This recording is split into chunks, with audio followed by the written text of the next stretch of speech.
Thank you very much, David. Roy Reed is next up. Where's Roy? There you are, Roy. CEO of Kingfisher Systems, where he does a great deal of work with the intelligence community. Roy was an Air Force officer focused on counterintelligence and an SES at the Department of Defense, working in the same field. He has his degrees from the Air Force Academy and the University of Pittsburgh. And I think, Roy, you're going to be joined by your colleague, Curt Hastings, as well. Why don't you gentlemen come on up here? And thanks again to the speakers for keeping things moving. We appreciate it. Good to see you, Curt. Thank you. Everyone?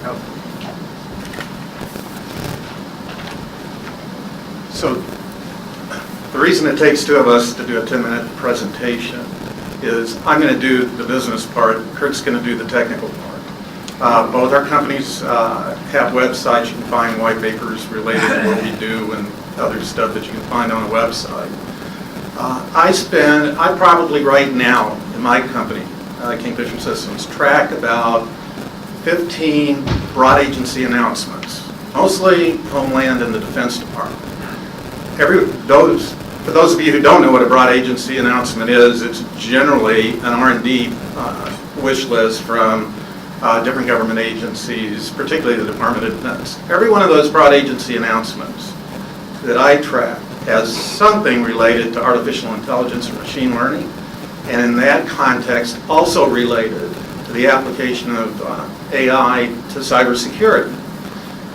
What we, or Curt now, is going to talk about is our experience and our understanding of the problem in a way that what the government tends to be looking for in applying artificial intelligence to machine learning is heading out the wrong path.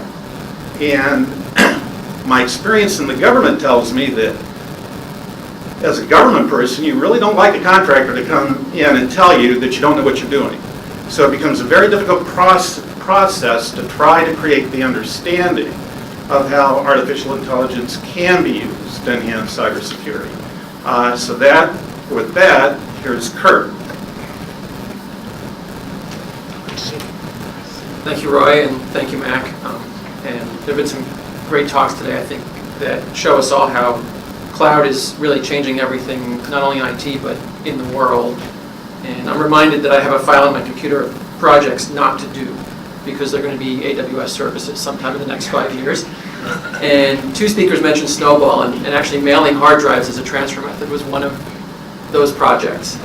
So I want to actually talk to you today about, as Roy mentioned, about something I haven't seen get a lot of consideration, and it's a problem with the way we're thinking about AI for cybersecurity right now.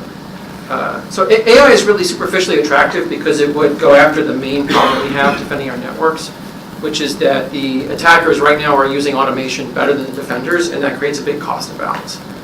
And it would also help us with the second big problem we have, which is that everything around us is becoming an internet-connected device.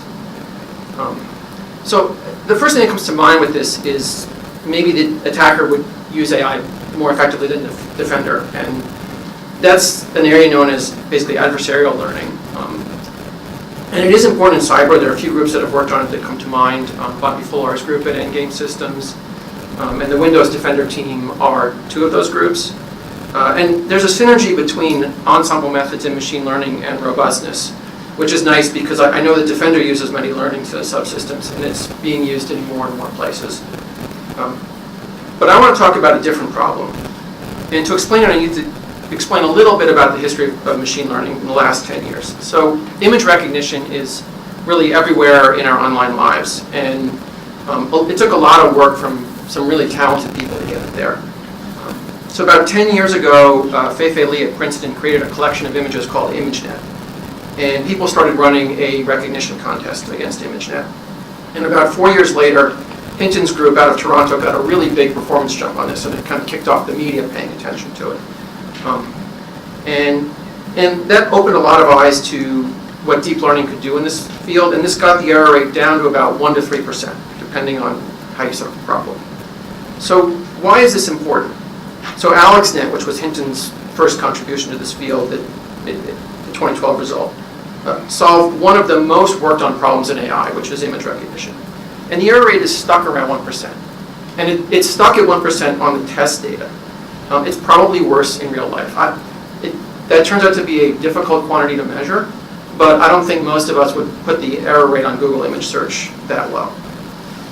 So it turns out that it's very hard to achieve performance better than 1%, even in very constrained environments. And as things get messier and the goals get less and less well-defined, the perceived performance of AI drops. And this is true across domains where people apply AI.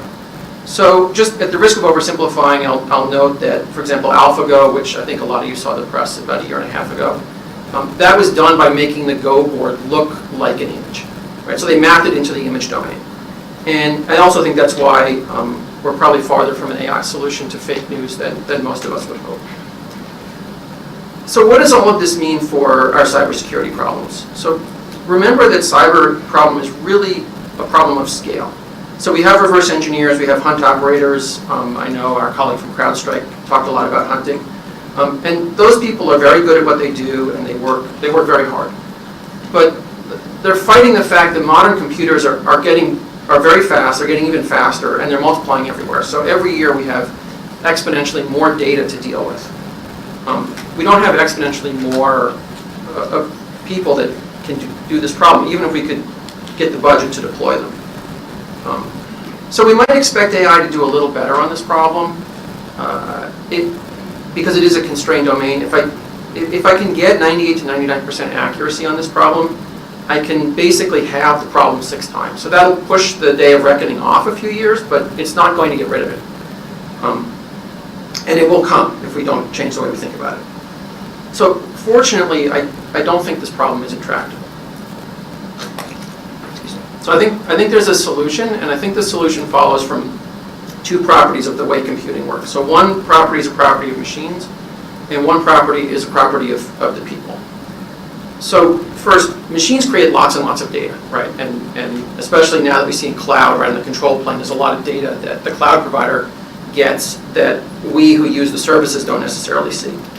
And every performance advance in machine learning in some way goes back to making use of more data. So ImageNet, which I mentioned earlier, was much, much bigger than the data sets that preceded it in the computer vision field. Modern computers are instrumented everywhere. There's a lot of data that we're not collecting. We should find ways to capture and use this data. So that's the first thing I want you to kind of take away. So second, humans are really good at a lot of tasks, but it turns out that writing software is not one of those tasks. So many years ago, the DoD actually studied this, and they discovered that the average is about 24 lines of debug code per day, per program. That's all it is. You could do worse. There were projects that did worse. This was in the 70s or 80s. But it's really hard for a team to do better. Maybe one person is better, but as a team, no. So the productivity improvements that we're seeing in software actually have largely come because we've moved to more expressive languages. But this is a problem for the bad guys too, because there's no way that there are that many black hats in the world, so there's really not as much malware out there as the press would have you believe. And that's actually also true of the infrastructure and the tactics and procedures that these people use, because the modern way all of this stuff is defined is actually in software. I mean, I can go on AWS and set up a network without plugging in any cables anywhere. So if we can find a way to formulate this problem, the cyber problem, so that we're only really considering things that our adversaries create and not things where they automate the creation, then the scale will become manageable. So to do this, we need to find similarities between the many variations of things that they've created using automation. And it happens that there's a result in the literature, it's not widely known, that any consistent machine learning algorithm has this property that what you think of one thing that you maybe don't know what it is, something you've seen on your network, the best possible estimate for what that thing is depends only on the things that are what you know about the things that are similar to it. Things that are very different will not affect your estimate in a consistent algorithm. So all we need to really do is find ways to catch enough of the things that the bad guys create, and remember that their rate of creating them is constrained, that when we see something, we have a few similar examples to whatever we're looking at when we see something anywhere in our network.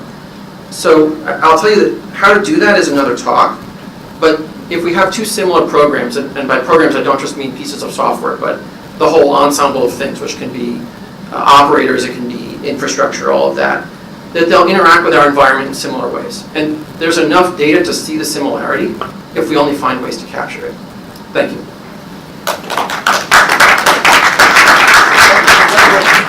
Thanks for coming.